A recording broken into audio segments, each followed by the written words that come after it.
And welcome into Pat's Latest. I'm your host, Mike Gambardella, and thanks for joining us here today. Please go on and subscribe to our channel. Make sure to get into the comments and let us know what you think about what's going on in Foxborough, what should be happening for the New England Patriots, and what we discussed here today and on previous episodes. And give us a like if you like what you hear.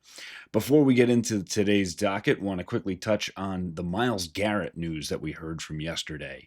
A lot of fans wondering why we'd even go near such a player, thinking that either he's not interested in coming to New England or the Patriots wouldn't go after him either.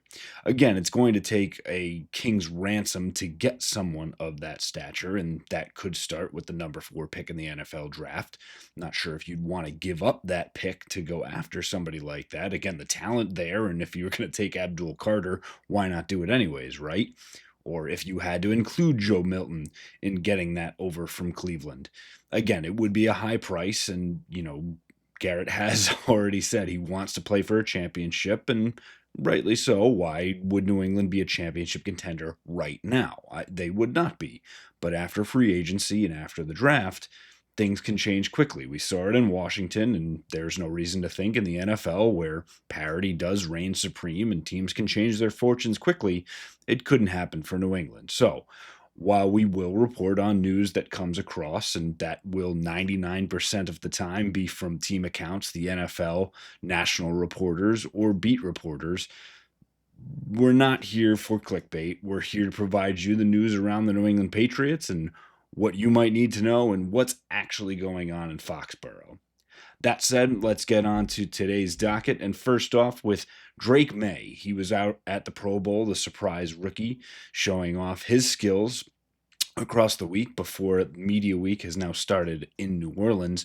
And Drake Maye did a little bit more of the media scene here on Tuesday and talked to several shows. And he talked about what it was like actually being down there and talking to some guys who would be free agents. And Drake did exceptionally well for only being now a second-year player, and quickly kind of absorbing and deflecting and talking about who he had conversations with, mentioning that, he talked with players and guys who were free agents, but said kind of what was going on with the Patriots and what Gillette was about and what Foxborough was about. Didn't get into specifics, names, or anything of that ilk.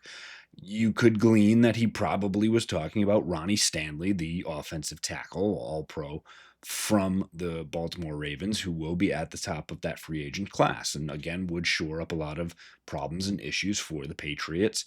But I think there are big things to take away, whether it was his appearance on Good Morning Football here.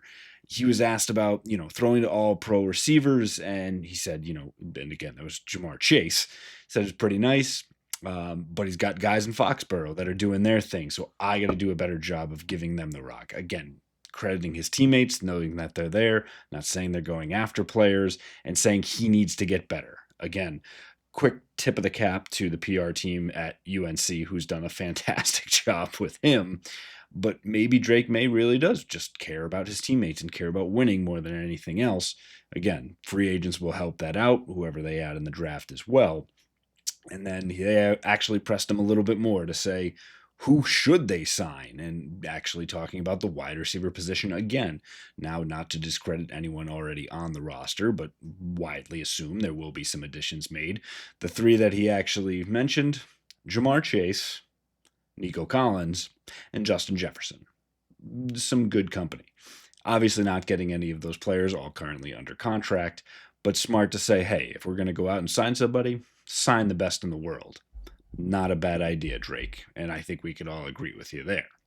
One player that may not be actually seen in Foxborough and the top wide receiver free agent option out there is T. Higgins. In a report from Albert Breer on Tuesday on the Bertrand and Zoe show, he said he just doesn't know why T. Higgins would come to New England. I just don't. There's 2 options that he would, and it's Drake Maye is the top one. The second, or first, I probably should lead with, is money. He could get the most and highest free agent deal from the Patriots. They have $120 million in cap space. more than anybody else. Now, another team could easily match or go over. It just depends on what Elliott Wolf and the Patriots front office want to do. Again, it's for free agents, and we've talked about, is Foxborough, is New England, is Boston a destination that free agents are looking and are attracted to? Probably a little bit further down than Florida or California or Las Vegas or wherever else you might have high up on your list. But again, it would be surprising if T. Higgins does come, because this is a 4-13 football team and things can move quickly if they add offensive tackle help, if they add more options around Drake Maye, if they quickly retool that defense. Things could change in a flash. But as things are currently constructed, Albert Breer and other NFL pundits would be shocked to see T. Higgins end up in New England. Again, Drake Maye and money can change a lot of things very quickly, but T. Higgins may not be the option for the Patriots, as several reports are starting to tell us. If T. Higgins is not the answer, then who could end up exactly be the right fit for the Patriots at that wide receiver position? And again, trades and free agency will be the first things we talk about before we get to the NFL draft, which will dictate where the Patriots need to fill holes. They can first do that through the free agencies and trades before we start talking about Ted McMillan, Egbuka, or any other wide receiver that might be out there. Cooper Kupp is the big name we talked about yesterday after the Los Angeles Rams informed him that he would be traded. He will not be in LA next season. They also announced today that there will be a willingness to take on portions of his contract to help execute that trade. For Josh McDaniel's system, something like Cooper Kupp would be an obvious fit for it. The quick passing, the yards after catch, sure-handed, and a true safety valve for Drake Maye. I think this should be at the top of the list, especially if the Patriots do end up trading back from that 4 spot, if they can swing a deal with Las Vegas and a quarterback is still available. And again, that's thinking a little bit further down, and this is if that actually gets to that point. If they have the draft capital to do so, make it happen. If you're able to get away with a 3rd and a 5th round pick and picking up some of that salary, perhaps that's enough to get it done. But I think the Patriots should be honest with themselves and know that they need options, and not having to shell out furthermore on that contract, more than 2 years, which is left on his deal, makes sense for a player who still has a lot to offer. Quickly looking at some of those other options, Chris Godwin coming back from injury, and I know that Tampa Bay will go after and try and keep him with the team as well, but will be that 1B to T. Higgins 1A available on the free agent market. Again, there will be a lot of bidding for him, but as a culture and locker room guy, someone the Patriots absolutely should target. And again, we'll be fighting with destinations, a lot of other teams that are in the playoffs this year, also adding to look to make their Super Bowl push in 2025. Some of the big names still up on that list. Stefon Diggs, again, a player that is coming off of injury, a little bit older. Amari Cooper fits that mold. DeAndre Hopkins also fits that mold, still playing for the Chiefs, and they will actually have Hollywood Brown as well. So a lot of options out there, but guys that maybe you're getting a little bit long in the tooth, as they say, may not make complete sense for the Patriots if they are looking to give out a little bit of a longer term contract. Guys like Hollywood Brown could potentially fit that mold. Darius Slayton is another that we've talked about, the New York Giants wide receiver. Another to add to that list is Los Angeles Chargers wideout Josh Palmer.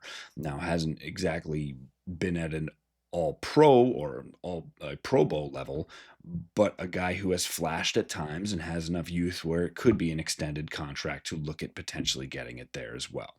To round out the list, one other name that is and will be available in free agency is Keenan Allen, an elder statesman of the group, but the size and length of Keenan Allen and ability to come down with contested balls keeps him towards the top of that list. It's widely expected that he will stay with the Chicago Bears in free agency. So again, there's a decent list of 30 wide receivers on that free agent market. The top 10, I would say, are intriguing options. And then after that, you're starting to get more into that lottery ticket. So there will be options for the Patriots. Expect them to start into that free agency, bringing people into Gillette, giving them the full treatment like they did with Mike Vrabel and like they did with Josh McDaniels. The same way you want to bring in coaches, you want to bring in those players that are bought into your system and ready to work towards that goal of bringing the Patriots back to the playoffs. So Drake Maye likes who he has in Foxborough. He likes the young guys. They will continue to get better. They will have to learn Josh McDaniels' new system, which brings us to our final one here for today. And what will that 2025 playbook look like? There are a lot of reports coming out on Tuesday about what Josh McDaniels has been up to. Obviously, he did not coach in the NFL last year, stepped away after having his time, his second go around as an NFL head coach. And it is reported that he actually spent extensive time, even though he was out of the league, but was around various NFL teams. Those included the Los Angeles Rams, which have one of the best offensive schemes, philosophies, what Sean McVay does with that team. He was around several college football programs. And again, this is couple reported, some others that will come out later. The Rams named several college football teams, and the final one was the Kansas City Chiefs. Yes, Josh McDaniels has apparently been around picking the brain of Andy Reid and seeing what Matt Nagy and what Patrick Mahomes are doing in that crazy offense that sometimes breaks out things that we never expected. The quote here is that he's added. It's not just that same playbook that we've seen previously with the Patriots with Tom Brady. Quote unquote, he's tinkered with mobile quarterbacks, which plays perfectly in with Drake Maye. He's tinkered with mobile quarterbacks, space, movement, plays, motions, and all kinds of expletive deleted. And in the new viewpoints from the staff, this has potential to be, quote unquote, really cool. People are, they basically be prepared to be a little bit shocked. So again, early teases and the reports coming out, hey, this is all from Greg Bedard and what he's hearing. But I think things to get Patriots fans excited that this isn't going to be the same old Josh McDaniels, and there will be new wrinkles that we haven't seen. This does come with a huge caveat that you need the players to execute the wrinkles that you need. Patrick Mahomes is able to do the whirly birds and whirling dervish because he's Patrick Mahomes and he has a line that he trusts, running backs that know what they're doing, and wide receivers with sure hands that know the offense, and players like Travis Kelce that can improvise and pitch balls at any time, especially when you're least expecting it. Will the Patriots be able to do that at the start of 2025? No. But could they build up to it? And if someone like Drake Maye, who is already acquitting himself at an extremely high rate, continues to do so, it sets up well for the Patriots. Again, February 5th, we got a ways to go. We've got a Super Bowl coming up on Sunday. We've got free agency. We've got the draft. We've got a whole lot of football to talk about before there's actually football in 2025. But until that point, we'll keep bringing you everything right here. Be sure to subscribe to the channel. Let us know what we missed in the comments, what you think of what's going on, and be sure to give us a like and go check out our previous videos. We'll see you back again tomorrow. Fight on, Foxborough.